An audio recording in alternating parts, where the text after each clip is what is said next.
Hello everybody and welcome back to another video. First things first, if you wouldn't mind giving me a like and a subscribe, I'd really appreciate it. This is part 2 of our machinery tour. If you haven't seen the first part, go back and check it out. There's loads of kit on there and there's loads more to come. So I hope you enjoy snooping around our shed and seeing what we've got hiding away. Now, I was going to do this video slightly differently this week because all of the kit that is in this shed, which is what we call the combine shed for obvious reason, I was going to move it out.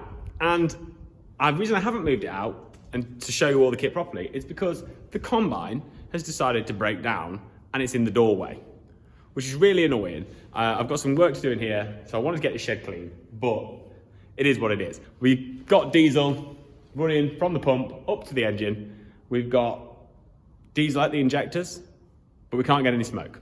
So God knows what's going on. And that's why we've got jump leads and wires and God knows what else up there. There's lights up on the engine and everything to try and work it out, what the issue is. But nonetheless, here is our combine harvester. Now this is a John Deere 1450 WTS. It's a 2005. I think we bought it in 2007. It was an ex-demo machine before that. And it has been a love-hate relationship, I'm not gonna lie. I drive the combine and I've loved this combine. When we first had it, it ran like a dream, got on really, really well. For about the first 4 or 5 years, we were doing contracting work and all sorts of stuff with it. And then it decided to play up. And when it started playing up, everything was going wrong with it. We were constantly putting bearings on it. We were doing new belts on it. We had to take the sieves out the back because it was smashing the sieves all up, driving me mad. And all the frame, which if you've ever done that, take the sieve frame out of a combine, it is a hell of a job. We had to do all these different bits to this combine to get it working and whatever else. And I threatened so many times to just put a match to it because it was doing my head in. But we persevered, we've not sold it. And about 3 years ago, I just went, right, we're gonna have one last chance for this thing.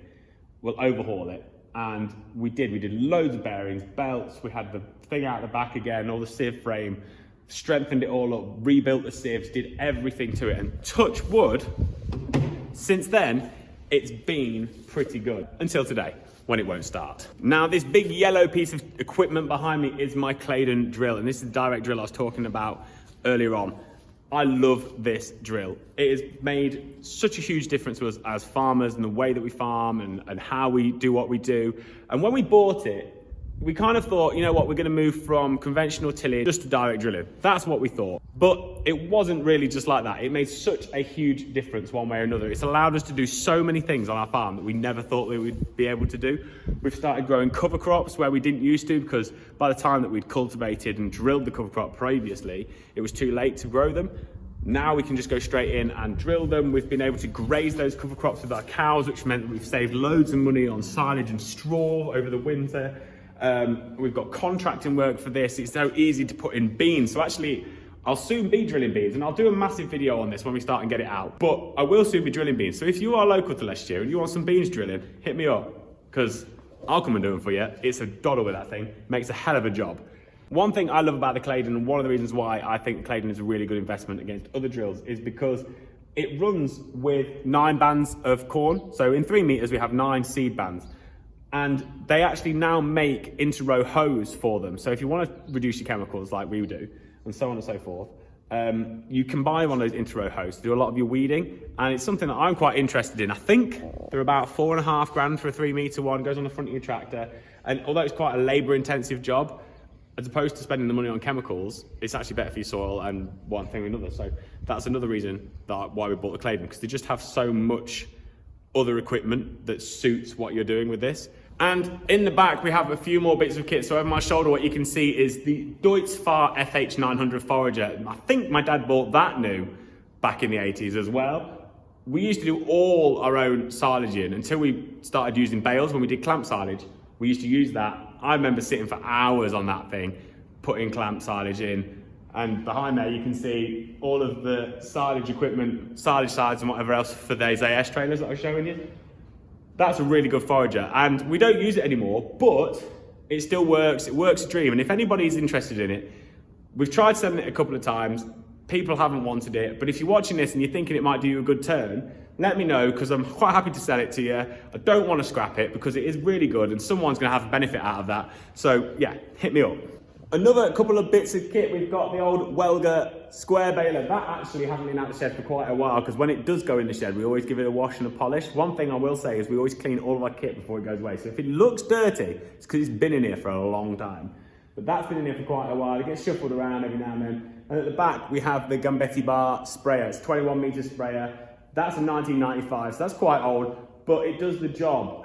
Super simple. I've showed it in videos before, and I'll probably show it in videos again. But it is really, really simple to use. It's like a 5-section thing. I'd love a better one, but I'm also trying to get away from using the sprayer. So I want to use less chemicals on our crops and use less artificial fertilizers and things like that if we can.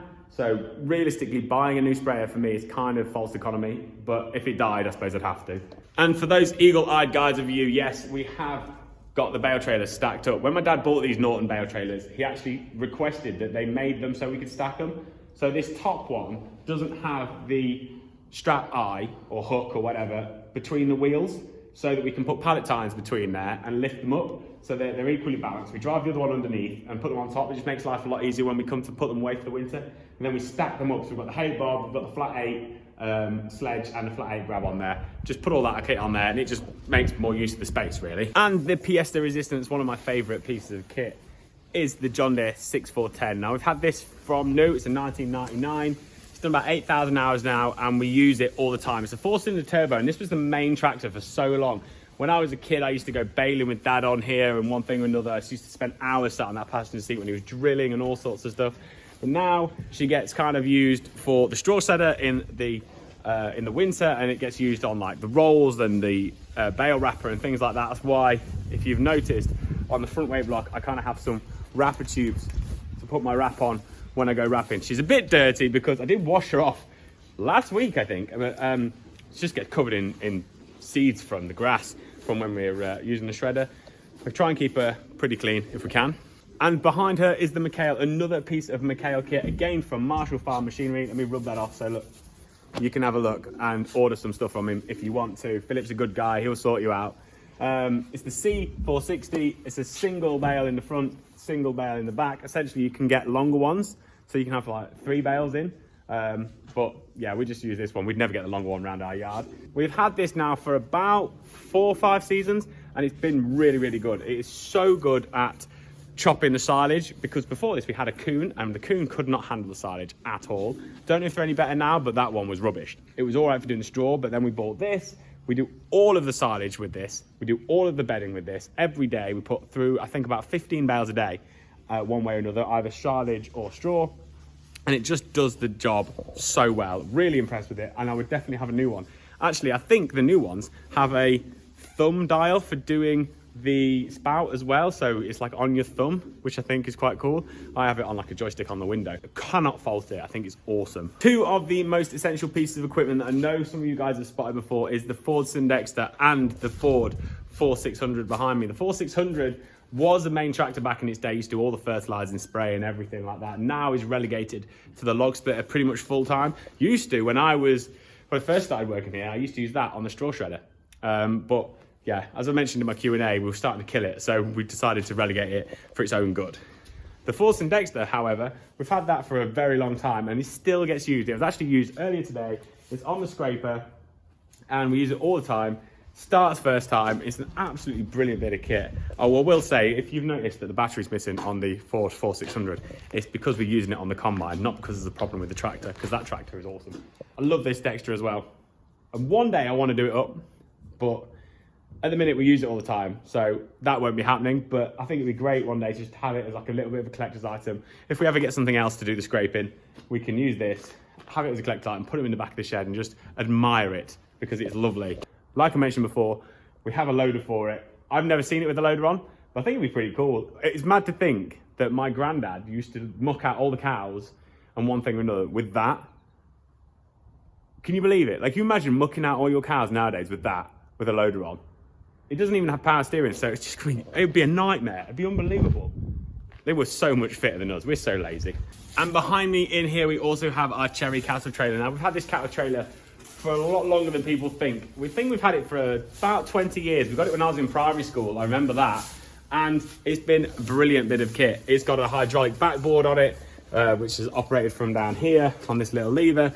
And it's just awesome. Dad got to custom make it, and he's put all the gates in how he wanted and so on and so forth. It's been a brilliant investment. It only cost like $5 grand when we bought it, something ridiculous like that. I actually really like it, but I don't think Cherry make trailers anymore, which is such a shame because that has been absolute beast of a bit of kit. It's helped us out so much in so many different ways, and we use it all the time. It's been so helpful, so much better than trying to get in a contractor or some sort of haulier. And there, oh, we've got another trailer full of wood. We've been logging wood up this week at Thornton, at our ground.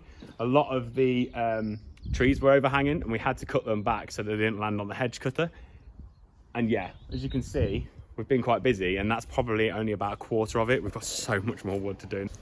One of probably the most used bit of kit on the farm is the Polaris Ranger. Now, we have had a quad bike. We had a quad bike when I was about 16 because my dad said, oh, you know what, we're not going to get a quad bike when you're any younger than that because you'll probably kill yourself on it. And he's probably right, I would have done. Then we went to a John Deere Gator, which was terrible. I've never had a bit of kit that's needed so much spending on it. It was awful. Got to the stage where we didn't use it because every time we took it out of the shed, it broke down. And then we swapped for the Polaris Ranger, and these have been brilliant. That's our second one. We have got another one there, bit of a long story. We will be going down to one at some point, but this is the one we use for all of the livestock stuff, and it has the thing on the front for when we go under the electric fences. If you haven't seen this in use, I've got a video on rotational grazing. Go and find that, because that's really interesting. If you're into your grass and you want to grow more grass, there's lots of stuff on there, and you can set up like this on a quad bike or any kind of a side-by-side thing like a Polaris Ranger or whatever else, or a Can-Am or Corvus or whatever. But yeah, these are really, really good. Love this. It's been so reliable. And one thing I will say, compared to the Gator's parts are all John Deere parts, and they're well expensive. But these, you can buy the parts dirt cheap. So like wheel bearings for a John Deere Gator is like 60 quid. But for this, it's like 10 quid. So good. And really easy to fix. We have it from All 4 ATV at Shenton, not too far away, Leicestershire, near the Treble 4, anyone who knows that.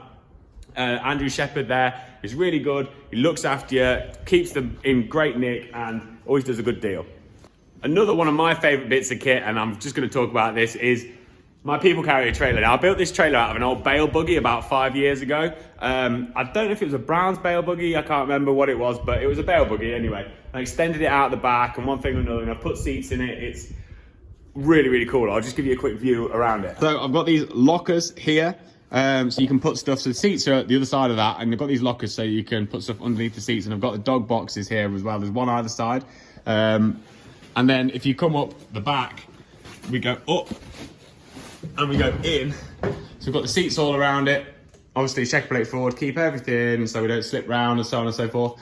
And it's a really, really good trailer. It's so useful. I'll stick a picture on so that you can see what it looks like when it's out. It's parked away so you can't get a good view of it. I've got LED lights and all sorts of stuff on here, so it's pretty cool. We've also got an Ive Williams cattle trailer here too. This is actually my cattle trailer. We've got another one we use for the farm, a tri-axle one. This is a twin axle one, and it's cattle only, but it is for sale if anyone's interested in it. If you fancy it, let me know. And that's it for another video, guys. Thank you very much for watching. If you wouldn't mind giving me a like and subscribe, I'd really appreciate it. Next week is super busy. We have a whole herd TB test, and I'm also at the Agri Leader Conference with the AHDB. So there's so much going on. I hope you look forward to it, and I'll see you all soon. Bye.